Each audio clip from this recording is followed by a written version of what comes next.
Hey guys, welcome back to Valkyrie's Corner.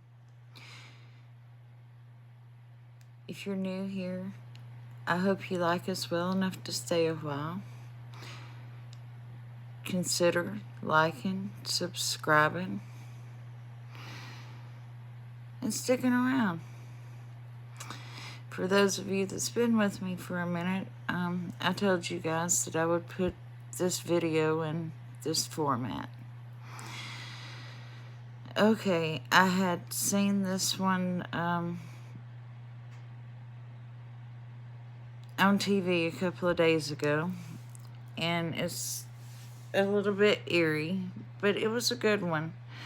And it's just one of those true crime stories that kind of sticks with you. So here we go. 1996, we have the marriage of Darren West and Megan Huntsman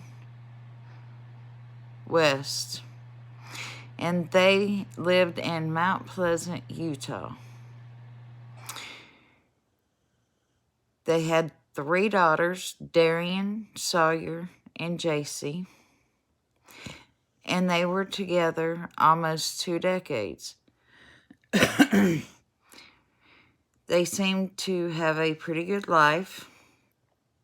The girls were perfect, or seemed to be perfect on the surface. Just one thing,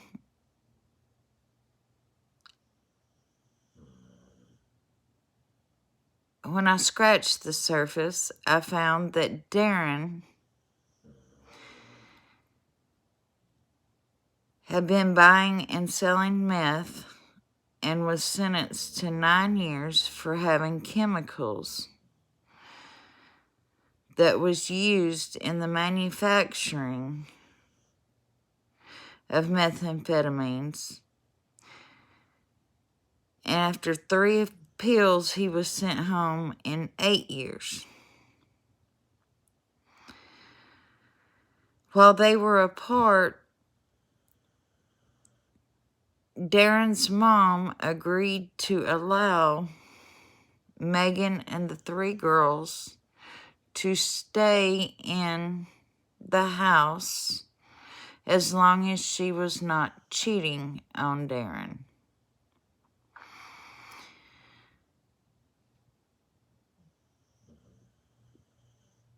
About a year before it was time for Darren to come home, the mother-in-law caught her doing just that, caught Megan cheating on Darren, and put her and the girls out of the house.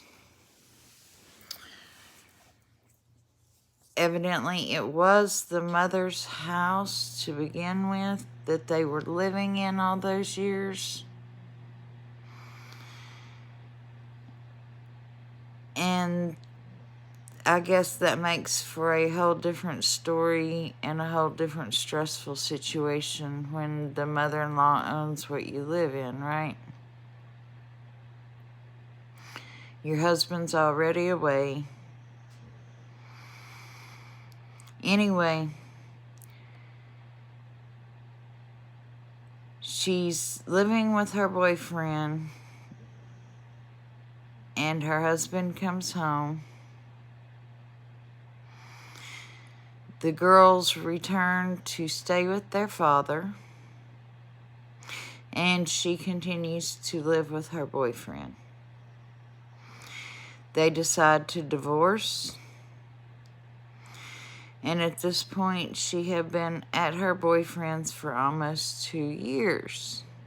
On April the 13th of 2014. On this date, Darren and the youngest girl decides to start cleaning out the garage. 2 decades worth of Christmas decorations, Halloween decorations, baby clothes, excess dishes,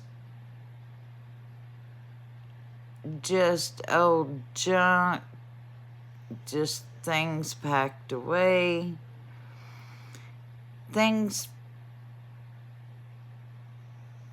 that you accumulate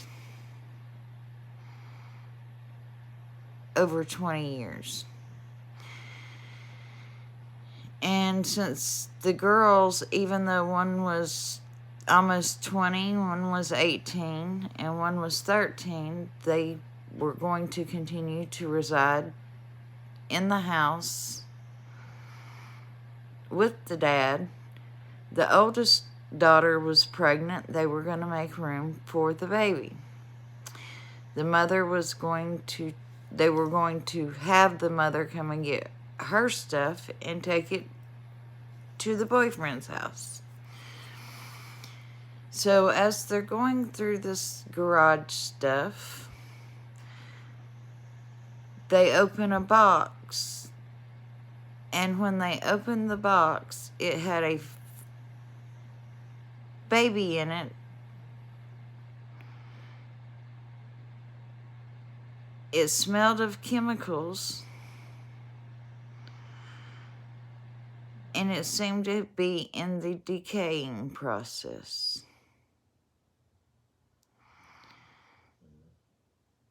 It kind of freaked Darren out. So he called 911. And they sent the police officers out there. I guess it would freak me out to find a baby in a box, too. The box had, like, duct tape over the top, sealed up.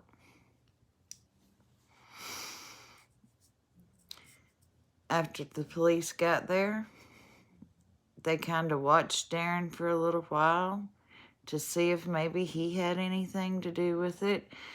And they came to a pretty quick conclusion that he was genuinely surprised by what he was seeing.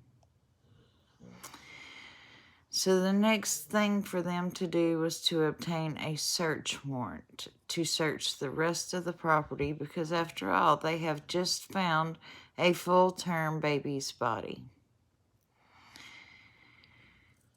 So they start back in the garage and they start throwing out dishes, they start throwing out Christmas items, they start just throwing outside Halloween items, baby clothes, you name it, and it's landing outside the garage. Wasn't too awful long, they spot another box that looked almost identical to the first box. Sealed up in this gray tape. They get the box down and they untape it. And sure enough, when they open the box, there is a baby in there, wrapped in blankets.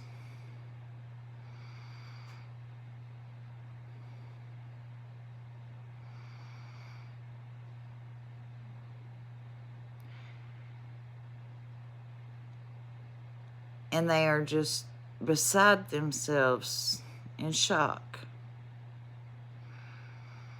What in the world is going on here?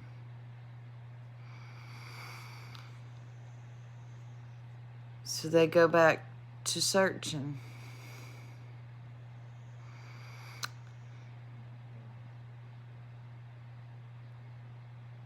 And it wasn't too much longer, and they come across another box.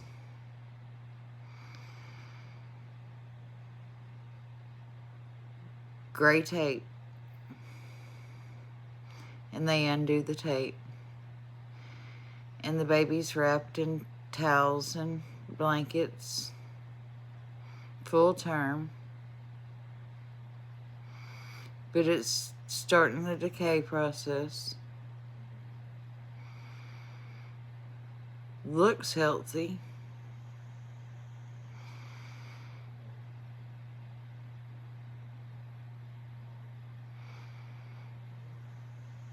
So that's 3, right? Wow.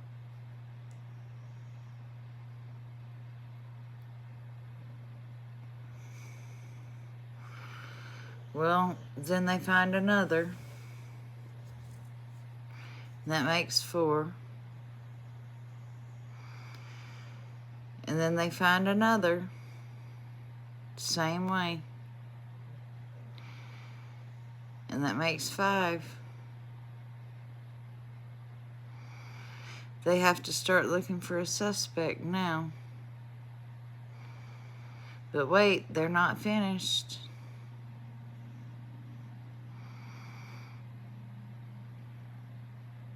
They have found another one. And Darren says that he knew that his wife said that she was pregnant before he went to prison, but she had told him that she had miscarried that baby.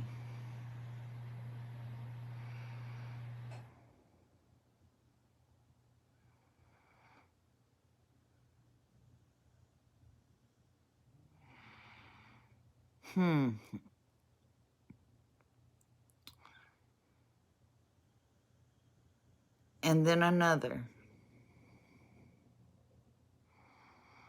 7 babies total that they find in that garage.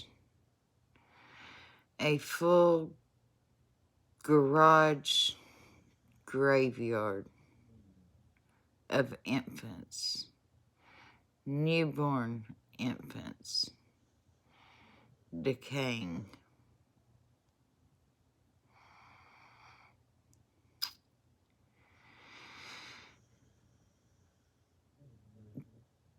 They decide they need to make an arrest, so they go out to the boyfriend's trailer, and they do make an arrest. And they also set a $6 million bond with it until they start getting some answers.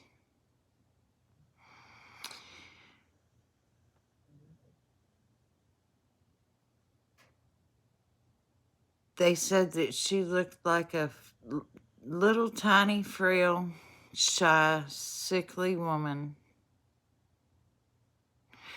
that was not capable of harming anybody.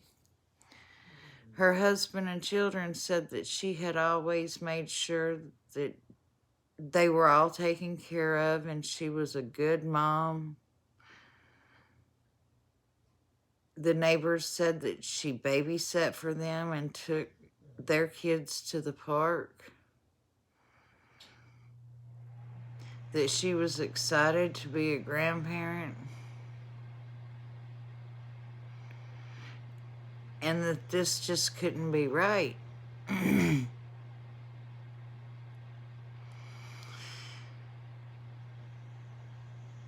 But when she did decide to talk was after she found out that they had sent all these babies out for autopsies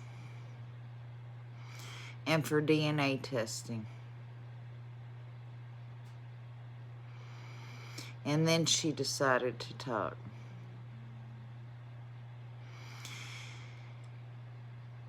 She said that all the babies were her husband Darren's. The one that he said that he knew about was actually born stillborn while he was in prison.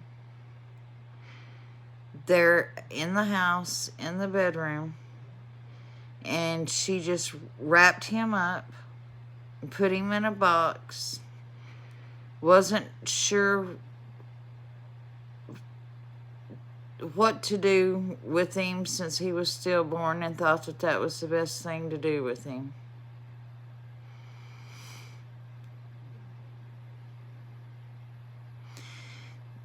That was the first one that they confirmed. And that one she had told the truth about. But still they said that she should have got him funeral care, got him, to the hospital to be pronounced dead, or, whatever. Then the others started rolling in. Because of the condition of bodies and the different stages of decomp, they could not tell exactly how long they had been there, but she said that they had been there off and on since the very beginning of the relationship, up through the time he left going to prison.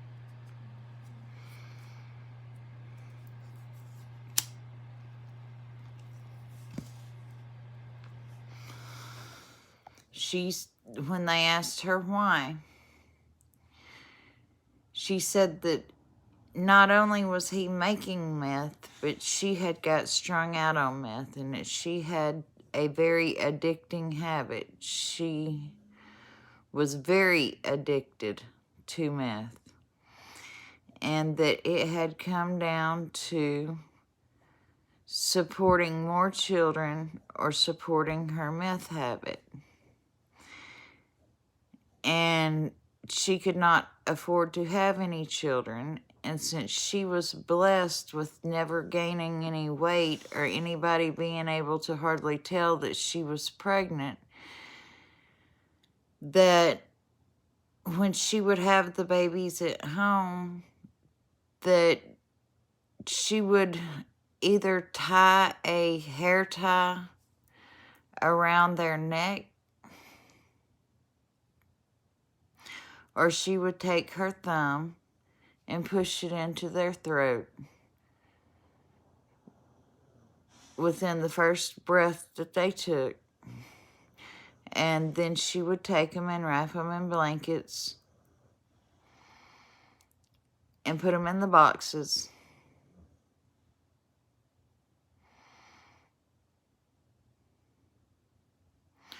Seal up the boxes and put them in the garage. They said that at times her kids was with her during the whole 9 months of the pregnancy, and her kids were only feet from her when she was in labor, having these other babies, killing these babies, and hiding these babies. And they asked these girls, did you not notice anything? And they're like, no, never. She was always the best mom.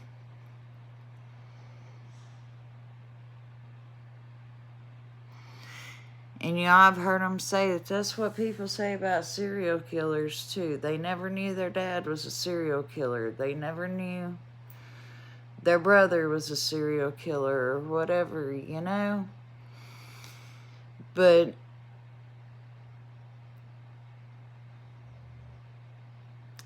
they ended up taking the mattress out as part of evidence for the bloodstains and stuff on her mattress in the house.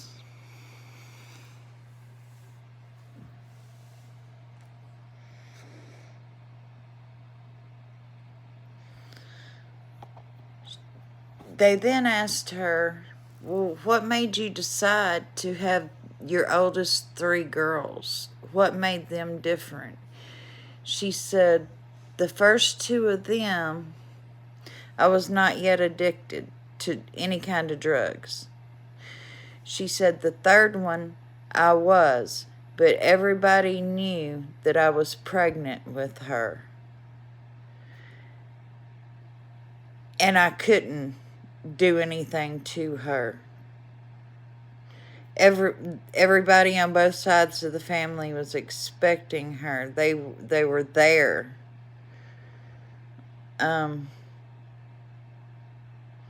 So I did not have that opportunity to end her life. So I wonder how that little girl feels knowing that had she not been known about, that she would have been the 8th statistic. Oh, and that was another thing. When they asked her how many was there, they only found 7. When they asked her how many was there, she said, I don't know, 8 to 10 maybe. So they don't know if there's more there that they haven't found, or if she just done it so much she lost count.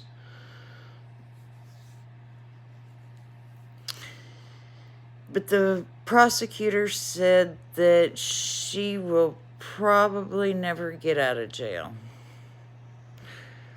Wherever they put her, whether it's one of those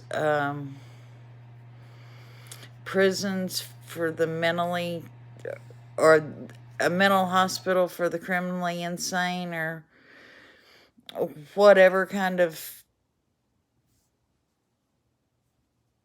sickness she has, if she's found guilty.